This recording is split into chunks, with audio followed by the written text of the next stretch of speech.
नमस्कार। दूरदर्शन में आपका स्वागत है। मैं हूं आपका दोस्त सचिन भारती और आप देख रहे हैं कार्यक्रम विज्ञान जगत। और आज हमारी चर्चा का विषय है हरियाली के प्रहरी। एक गांव में एक बच्चा रहता था। उसके घर के पीछे एक छोटा सा बगीचा था। बगीचे में सारे पेड़ पौधे मुरझा चुके थे और उसे परिवार वाले एवं गांव वाले दोनों ही भूल चुके थे। लेकिन बच्चे को पेड़ पौधों से बहुत स्नेह था। उसने तय किया कि वो इस बगीचे को ठीक करेगा। अगले दिन सुबह उठ के उसने बगीचे की सफाई शुरू करी। एक दिन, कुछ महीने, लेकिन वो बगीचा अपनी अलग ही रंग में नजर आने लगा उसकी मेहनत से। धीरे धीरे गांव वालों ने उस बगीचे में आना शुरू किया। उसकी हरियाली से, उसकी खुशबू से सब खुश होने लगे। तो बच्चे ने बताया कि किस तरह से एक इंसान के जीवन में पेड़ पौधों की महत्वता है। और आज इन्होंने स्टूडियो में राब्ता कायम किया है। वो भी पेड़ पौधों के साथ कुछ ऐसा ही प्रेम रखते हैं। मैं स्टूडियो में स्वागत करता हूं ट्री मैन के नाम से जाने जाने वाले श्री देवेंद्र सूरा जी का। सर, स्टूडियो में स्वागत है। मैं बड़ा धन्यवाद करता हूँ दूरदर्शन का, जी जो आज मेरे को यहाँ आने का सौभाग्य मिला। जी तो बचपन की बात बताता हूँ, नहीं तो मैं पड़ोस में हमारे हमारे घर टीवी नहीं था। जी पड़ोस में रविवार को आज से 30 साल पहले फिल्में वगैरह आती थी शाम को। जी हम पड़ोस में देखने जाते थे गांव में। तो आज बड़ा सौभाग्यशाली मानता हूँ, दूरदर्शन ने मुझे आज बुलाया। जी। सर, भारत में बच्चों का सुपर हीरोज को लेकर बड़ा लगाव है। चाहे वो स्पाइडरमैन हो, सुपरमैन हो, या हम हिंदुस्तानियों के बचपन में सबका फेवरेट रहा शक्तिमान हो। ऐसे में ट्री मैन एक ऐसा नाम जो सुपर हीरो से कम नहीं है। तो इस सफ़र की शुरुआत किस तरह से हुई? एक आम नागरिक से अपनी नौकरी से इस ट्री मैन तक का सफ़र किस तरह से चला? देखो, हमें जो बचपन में जीवन जिया वो गांव में ही जिया। जी और ज़्यादा कर हमारा संबंध गांव से, खेतों से, तालाबों से, मतलब ग्रामीण अंचल में ही हमारा जीवन बीता है। जी और जिसका जीवन बचपन गांव में बीता है वो ज़्यादातर पर्यावरण से ही जुड़ा होता है बिल्कुल। और हर जीव जंतु का महत्व समझता है। क्योंकि गांव प्राकृतिक रूप से बसाए जाते हैं। ये को वैसे नहीं है, प्राकृतिक रूप से होते हैं। उसमें अच्छे तालाब होते हैं, जीव जंतु होते हैं, वृक्ष होते हैं, झाड़ियाँ होती हैं, सभी को मिलकर गांव बनते हैं। जी तो मेरे मन में जन्म से ही ऐसा भाव था। लेकिन धीरे धीरे जैसे हम सोनीपत में आए पढ़ाई के लिए, हमारे पिताजी लेकर आए, तो वहाँ हम अलग अलग स्कूलों में पढ़ाई की और हमने वहाँ के वातावरण को, बड़ी बड़ी बिल्डिंगों को देखा जो कभी देखा नहीं था, 8-8 10-10 मंजिल। जी तो वहाँ से सब देखने के बाद धीरे धीरे स्कूलों में पढ़ते रहे और लोगों से कुछ न कुछ सीखते रहे।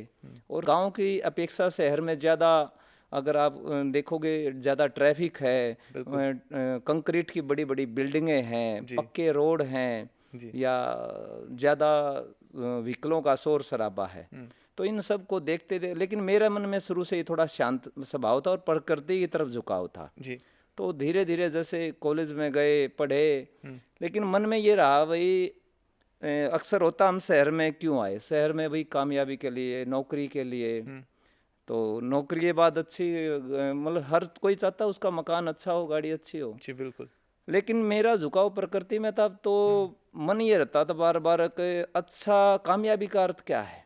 तो पढ़ाई पढ़ने के बाद तो धीरे धीरे मैं चंडीगढ़ पुलिस में नौकरी लग गया। जी तो यहाँ आया मैंने यहाँ की हरियाली को देखा, क्योंकि चंडीगढ़ एक प्लानिंग सिटी है। जी बिल्कुल। जब मन में आया कि भाई यहाँ बहुत छायादार या औषधीय पेड़ हैं, मतलब पूरी एक रोड पे एक ही प्रजाति के पेड़ है, जैसे पिलखन के पेड़ हैं, अर्जुन के पेड़ हैं।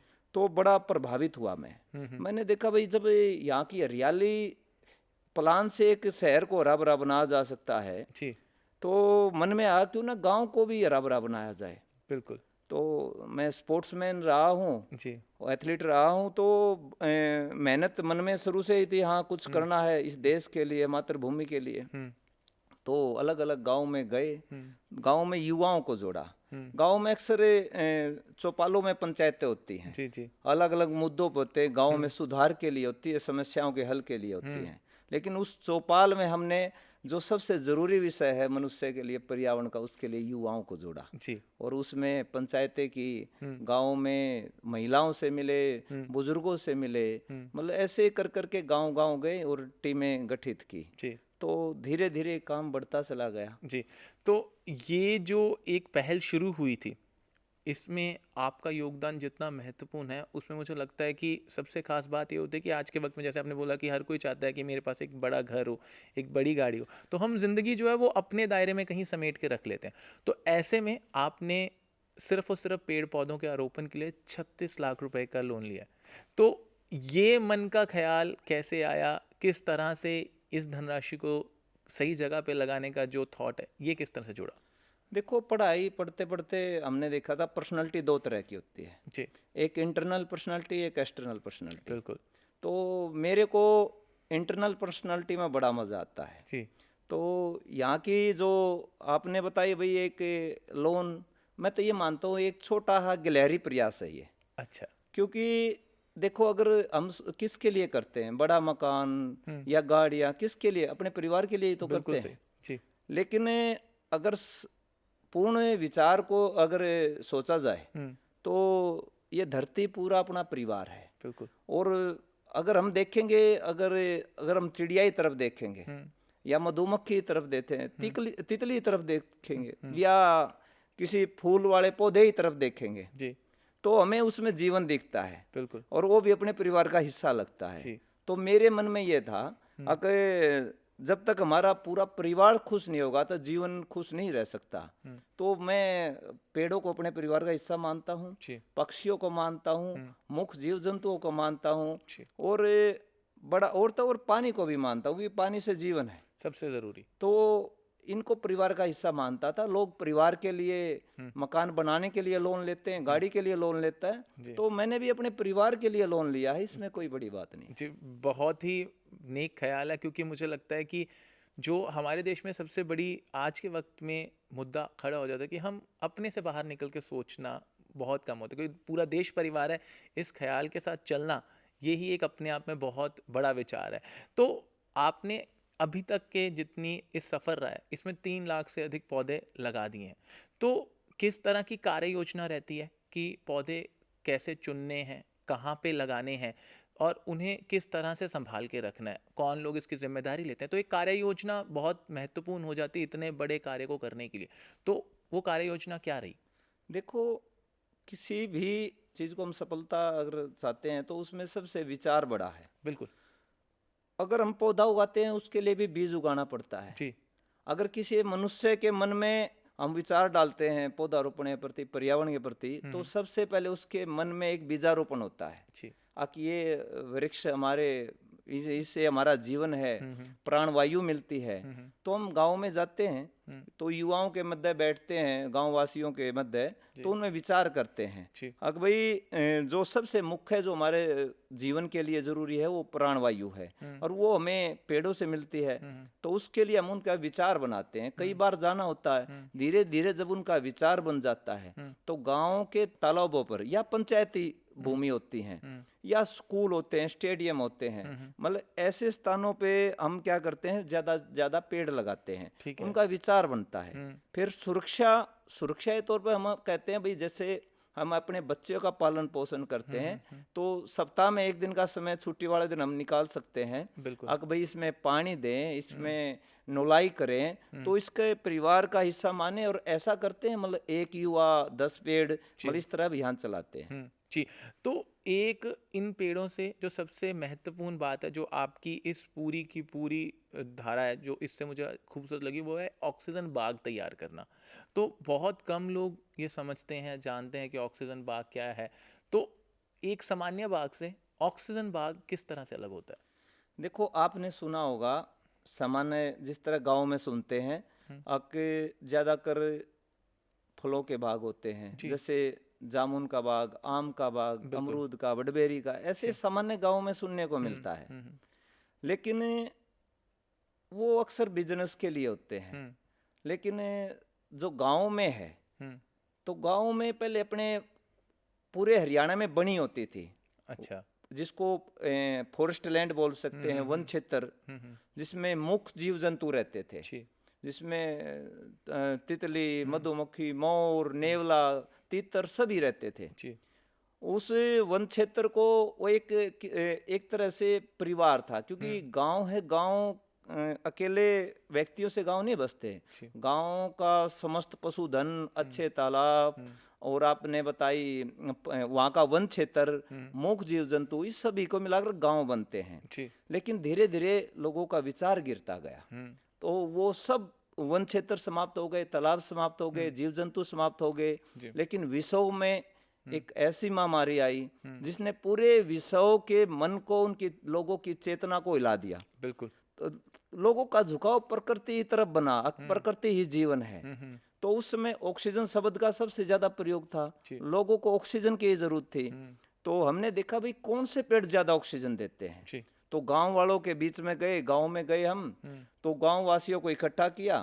तो हमने कहा भाई देखो, सामान्य बाग तो बहुत होते हैं, लेकिन हम गांव में ऑक्सीजन बाग लगाएंगे। जी तो गांव वासियों का बड़ा झुकाव बना, अब भाई ऑक्सीजन की जरूरत है और ऑक्सीजन बाग। उन्होंने चर्चा भी ऑक्सीजन बाग क्या होता है।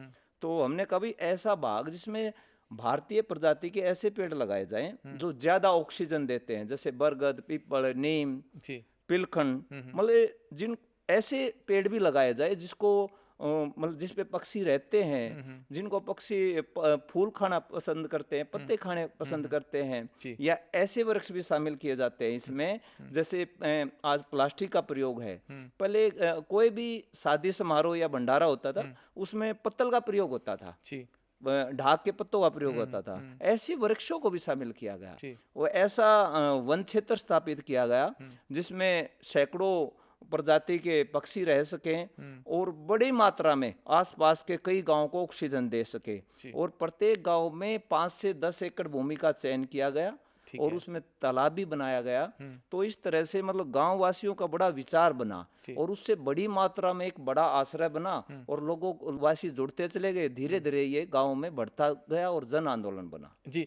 तो मुझे लगता है कि एक पेड़ लगाने से आप सिर्फ और सिर्फ एक ऑक्सीजन नहीं क्रिएट कर रहे, आप एक पंछी को रहने के लिए जगह दे रहे हो, खाना दे रहे हो, आप अपने आसपास एक अच्छा माहौल तैयार कर रहे हो। तो एक पेड़ लगाने से काफ़ी सारे जो लक्ष्य हैं वो हम पा लेते हैं। तो अगर हम ऑक्सीजन बाग की बात करें तो एक ऑक्सीजन बाग को लगाने में या उसे पूरा करने में मिनिमम कितना वक्त लग जाता है?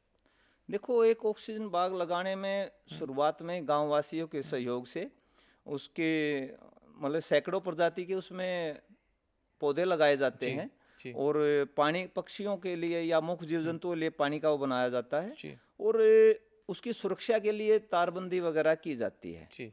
और लगभग जब गांववासी इसकी देख रेख करते हैं और उनको जोड़ा जाता है तो कम से कम 5 साल में ये अपना पूरा आकार लेता है और पक्षियों के लिए आश्रय बनता है और ऑक्सीजन भरपूर मात्रा में देता है। जी।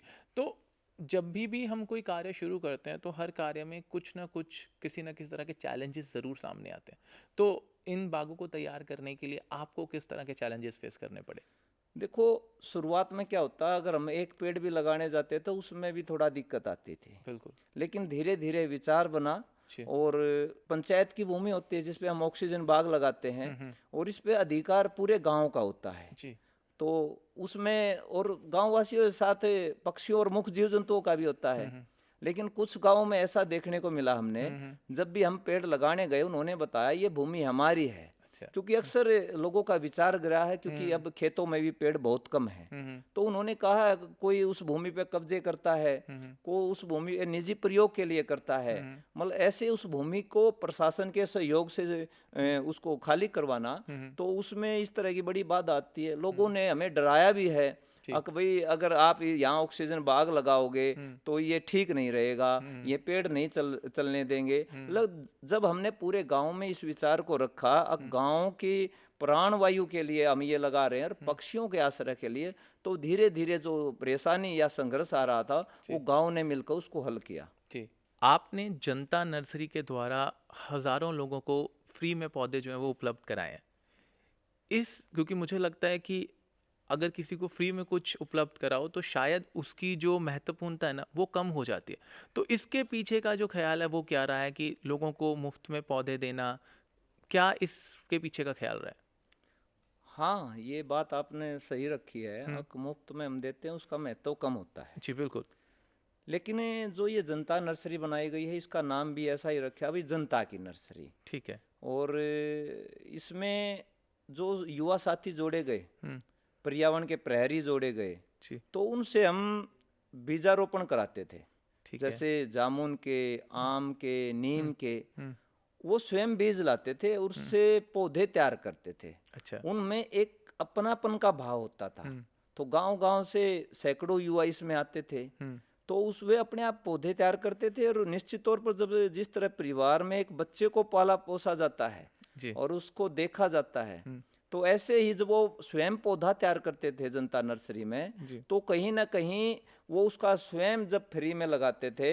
और ये फ्री ये नहीं है कि खाली पौधे की जो शुल्क नहीं लिया। अच्छा। तो सबसे बड़ा शुल्क होता है पौधे का, भाई उसकी सुरक्षा और पानी की जिम्मेदारी जी लेना। बिल्कुल। तो जो भी पौधा उसी को दिया जाता था जो उसको ये माने परिवार का हिस्सा माने, और उसको ऐसे स्थान पर लगाए वो सुरक्षित रहे और लगातार उसको पानी मिलता रहे।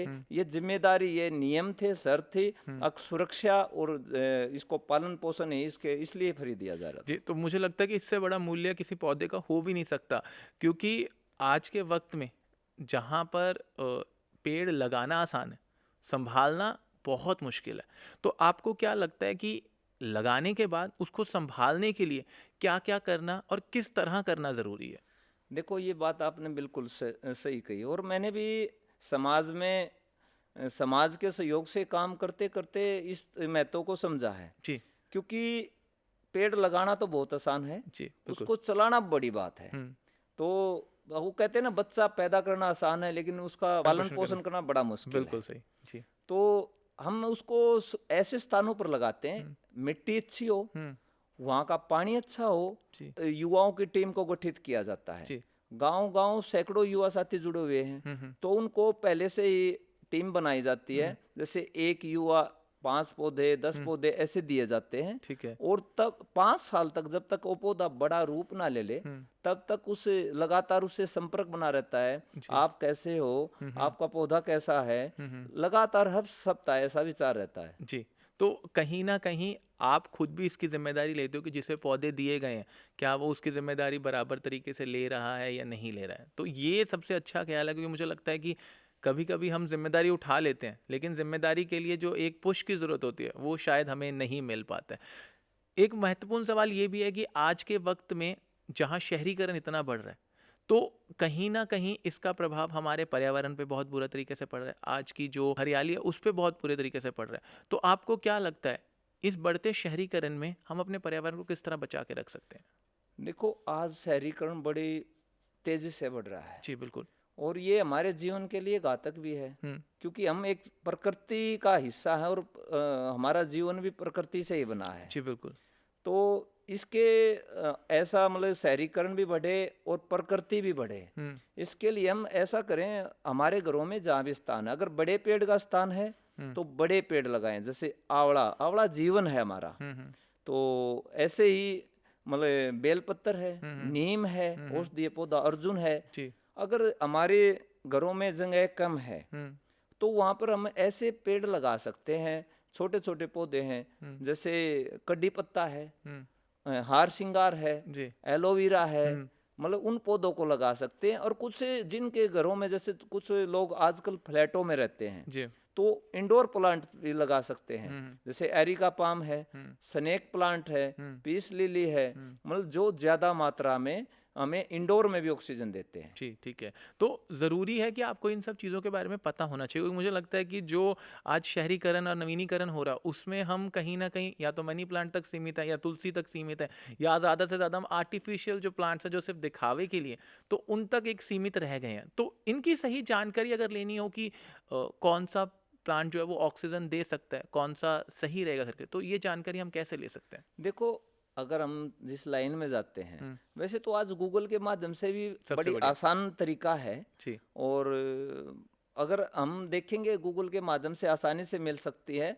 और कुछ पेड़ तो सामान्य तौर पर ये तो हम घरों में माताएं बहनें कड़ी पत्ता ये तो सामान्य हमारे सब्जियों में भी प्रयोग होती है, तो इनको आसानी से मतलब ऐसे पौधों को उगा सकते हैं। अगर गांव में बड़ा स्थान है, जैसे अपने तालाबों पर या अपने खेत में पहले बुजुर्ग उगाते थे, जैसे शीशम का पेड़ है, अमरूद का है, मतलब इस तरह के जो पेड़ थे हर किसान अपने खेत में उगाता था। जी, आज एक मनोवैज्ञानिक ये भी थॉट है कि एक पेड़ लगाने से क्या होगा, क्योंकि हम सब ये सोचते हैं कि इतना बड़ा देश है, इतना ज़्यादा कार्बन डाइऑक्साइड हो रहा है, एसी चल रहे हैं, फ्रिज चल रहे हैं, तो एक पेड़ लगाने से क्या होगा? आपको क्या लगता है एक पेड़ लगाने से क्या होगा?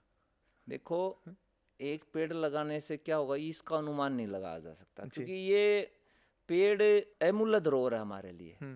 लोग सोचते हैं पेड़ लगाने से क्या होगा, तो ये पेड़ हमें वो चीज देता है जो हम सोच भी नहीं सकते। सबसे पहले प्राणवायु देता है। जी बिल्कुल। और एक स्वस्थ और बड़ा वृक्ष वो 4 से 5 इतनी ऑक्सीजन देता है प्रतिदिन। अब 4 से 5 व्यक्तियों का मतलब सांस लेने के लिए उनका पूरे दिन का काम चल जाए जी। और इतने ही कार्बन डाइऑक्साइड वो सोखता है। उससे हमें लकड़ियां मिलती हैं, फल मिलते हैं, औषधि मिलती हैं। मतलब पेड़ तो पूरा का पूरा हमारे जीवन का आधार ही है। हम ये नहीं कह सकते एक पेड़ लगाने से क्या होगा। तो कहीं ना कहीं ये मैं मानता हूँ अगर प्रत्येक व्यक्ति एक एक पेड़ अपने जन्मदिन पर लगाए या कोई भी मतलब उसको ये लगे कि हाँ आज मेरे को पेड़ लगाने से अच्छा लगेगा, एक पेड़ ये मान सकता हूँ ये जीवन है। एक पेड़ 3-4 व्यक्तियों का जीवन है, तो एक पेड़ लगाने से तो बहुत कुछ होगा। बिल्कुल जी। तो मुझे लगता है कि एक पेड़ से कुछ एक जीवन बचाए जा सकते हैं। आने वाली जो जनरेशन है उसके लिए हम एक बढ़िया माहौल छोड़ के जा सकते हैं, क्योंकि मुझे लगता है कि जो विरासत हम दे के जा रहे हैं वो इस प्रकृति को दिया हुआ हमारा सबसे महत्वपूर्ण जो तोहफा है वो है। और इस तोहफे में सबसे जो महत्वपूर्ण किरदार है वो मुझे लगता है युवाओं का होता है। जैसे आपने कहा कि आपने युवाओं को जोड़ा, 11,000 से ज़्यादा युवा आपकी इस मुहिम में आपके साथ जुड़े हुए हैं, तो कितना असर पड़ता है युवाओं का साथ जुड़ने से? और जब आपने जोड़ना शुरू किया, युवा किस तरह से जुड़े? क्या उनके सवाल थे? क्या आसानी से जुड़ गए या उनको भी तोड़ना आसान है?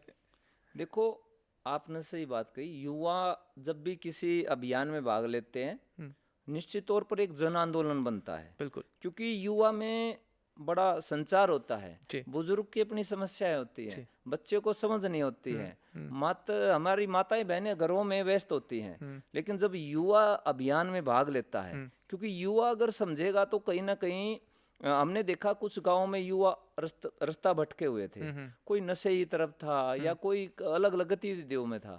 लेकिन हमने देखा जब युवाओं ने जब भाग लिया, जब उनका रुख एक प्रकृति की तरफ मुड़ा, तो कहीं ना कहीं उन्होंने जब उस काम को करके दिखाया वो समाज के लिए प्रेरणा बने। तो ऐसे हजारों युवा हैं जिन्होंने अपने गाँव में या शहरों में मतलब एक बड़ा बदलाव किया पौधारोपण के माध्यम से। जी।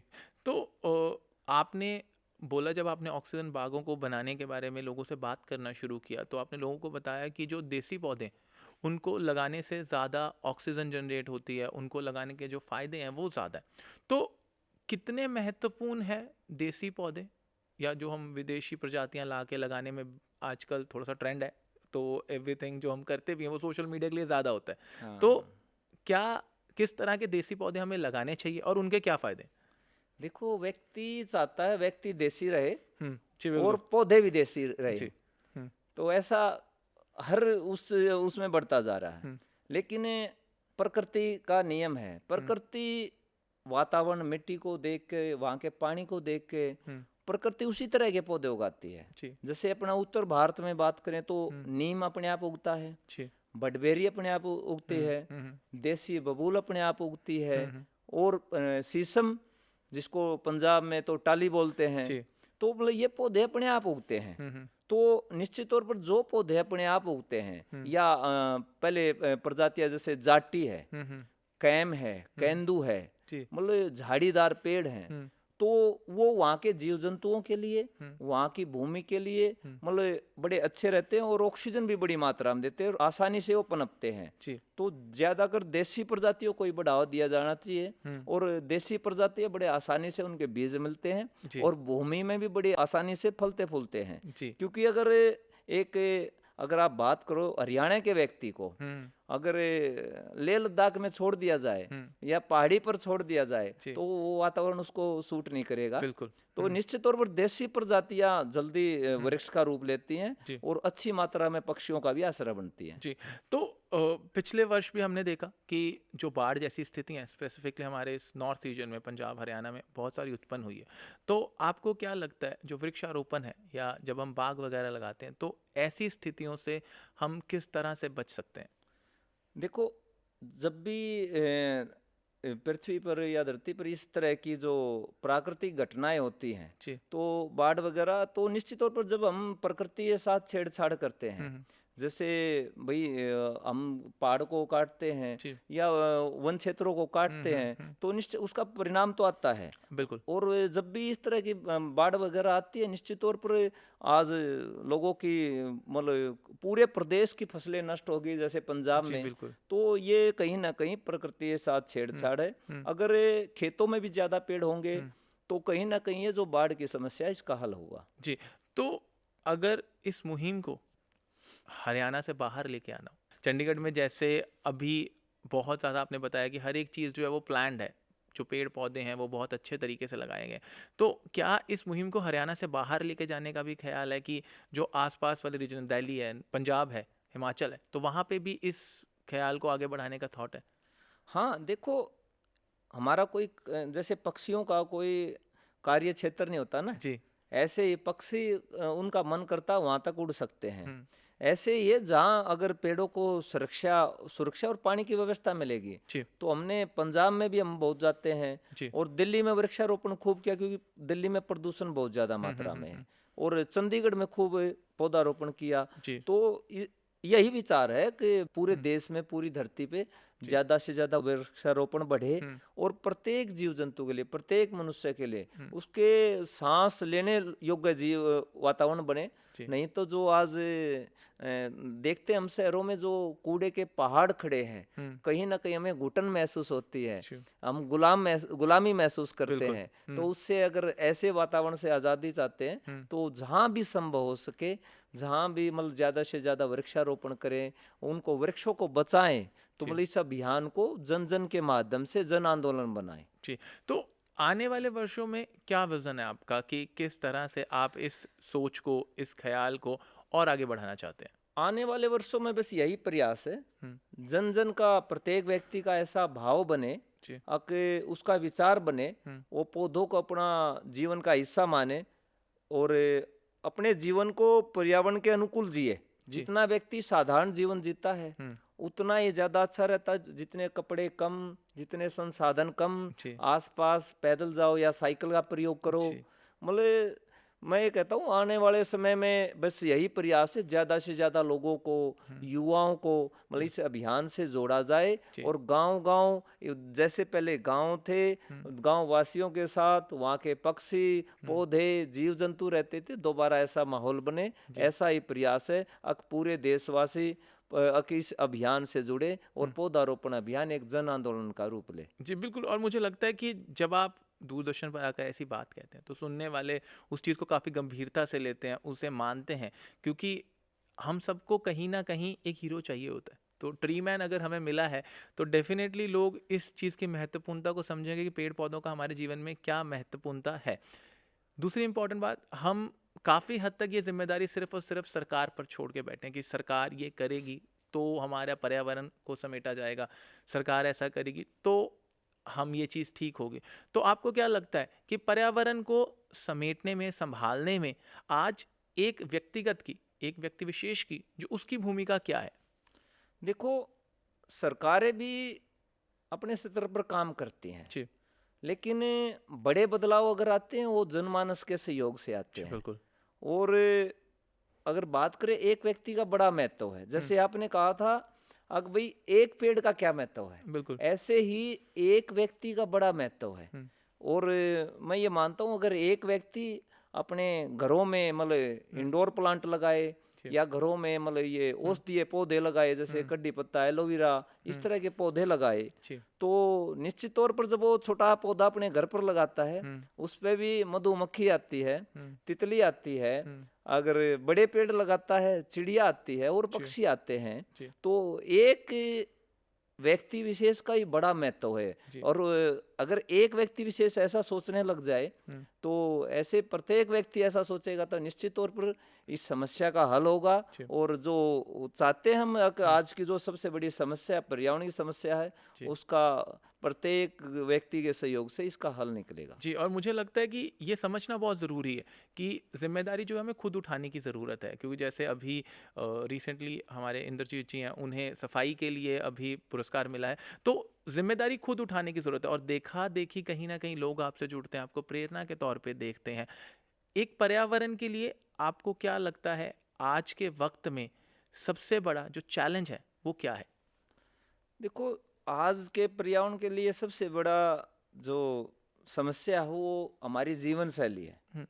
अब हम अपना जीवन कैसा जीते हैं, तो अगर हम कम से कम संसाधनों का प्रयोग करें, बड़े कंक्रीट की बड़ी बड़ी कोठियां ही बजाय जितनी जरूरत है उतनी बनाएं, और कपड़े जितने जरूरत है उतने पहने, क्योंकि कपड़े बनने में भी काफी मतलब लाखों लीटर पानी खराब होता है। तो आसपास के कार्य साइकिल से करें, पैदल चलें। तो मैं ये मानता हूँ आज के जो इस समस्याओं का सबका हल हमारी जीवन शैली है, और पर्यावरण के अनुकूल अपना व्यवहार भी बनाए। जितना व्यक्ति पर्यावरण के अनुकूल रहेगा, उसकी दिनचर्या रहेगी, उसका भोजन रहेगा, तो उतना ही इन समस्याओं का हल होगा। और कहीं ना कहीं जो हमें सांस लेने योग्य जो हवा की जरूरत है, वो कहीं ना कहीं साधारण जीवन में ही रहेगी, और इस समस्या का हल भी होगा। मुझे लगता है कि प्रगति को हमने किसी ना किसी तरह से अपने आराम की जो वजह है वो बना लिया है।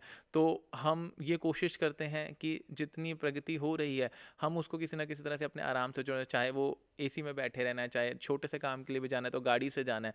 तो कहीं ना कहीं वो जो इम्पैक्ट्स हैं, हमें अगर बदल लेंगे तो कहीं ना कहीं पर्यावरण के लिए एक छोटा सा तो बदलाव हम ला ही सकते हैं। देखो, हमने सुना है आराम हराम है जी। तो लोगों को क्या होता है, जब ज़्यादा अगर एसी आप प्रयोग करते हैं तो उनके शरीर में कैल्शियम की कमी होती है, हड्डियाँ कमज़ोर हो जाती है। या ज़्यादा संसाधनों का प्रयोग करते हैं तो उसके जो व्यायाम, अक्सर पहले लोग ऐसे होते थे, हमारे बुजुर्ग थे, हमारे माता पिता थे जो खेतों में काम करते थे, वो उनकी सबसे बड़ा व्यायाम था। उनकी दिनचर्या ही ऐसी थी, एसी प्रयोग नहीं करते थे, संसाधनों का कम प्रयोग करते थे, उनको भरपूर पसीना आता था। तो ये कहीं ना कहीं मतलब व्यक्ति को अपना जीवन है ना, वो पर्यावरण के अनुकूल जीना चाहिए। जी, ठीक है। तो क्या संदेश देना चाहेंगे आप लोगों को कि किस तरह से पर्यावरण को बचाया जा सकता है और क्या जिम्मेदारी हमें उठाने की जरूरत है? देखो, दूरदर्शन के माध्यम से तो मैं तो यही संदेश देना चाहूंगा प्रत्येक जनमानस को, प्रत्येक जनमानस पर्यावरण मित्र बने, पर्यावरण का प्रहरी बने। और कहीं ना कहीं ये धरती है, हमारी माँ है, और ये पूरा जितने भी पेड़ हैं या जीव जंतु हैं, ये हमारे परिवार का हिस्सा है। और प्रत्येक व्यक्ति ज्यादा से ज्यादा पौधारोपण करे और साधारण जीवन जिए, कम से कम प्लास्टिक का प्रयोग करे। और क्योंकि मैं भी साथ में थैला रखता हूँ, क्यों ये मेरी माँ ने सिल के दिया, साथ में रखो थैला, क्यों करे हम राष्ट्र को मेला। तो अगर बगैर हिचक किसी उसके हम अगर अपने जीवन को जिएंगे, बड़ा ऊर्जा आती है। मुझे उन लोगों से भी बड़ी ऊर्जा मिलती है जो पर्यावरण के अनुकूल जीवन जीते हैं। और कहीं ना कहीं ये बड़ा संदेश है, और दूरदर्शन के माध्यम से प्रत्येक गांव में ये संदेश जाएगा तो धीरे धीरे ये बड़ा बदलाव आएगा। जी, बिल्कुल सही। बदलाव के लिए सबसे जरूरी है कि आप अपना आइडल कैसे चुनते हैं। आप अगर ट्री मैन को अपना हीरो मानते हैं तो ज़रूरी है उनकी कहीं बातें भी अपनाएं, क्योंकि पर्यावरण सिर्फ और सिर्फ किसी एक व्यक्ति विशेष के लिए नहीं है, ये हम सब के लिए, और हम सब के लिए ही नहीं, आने वाली जनरेशन के लिए भी है। तो उनकी जिम्मेदारी भी आज हम ही पे है। उम्मीद करते हैं कि आज के इस कार्यक्रम में आपने समझा होगा कि किस तरह से हम एक पेड़ लगाकर अपना जो किरदार है वो इस पर्यावरण में अहम बना सकते हैं। स्टूडियो में जुड़ने के लिए धन्यवाद। धन्यवाद भाई साहब।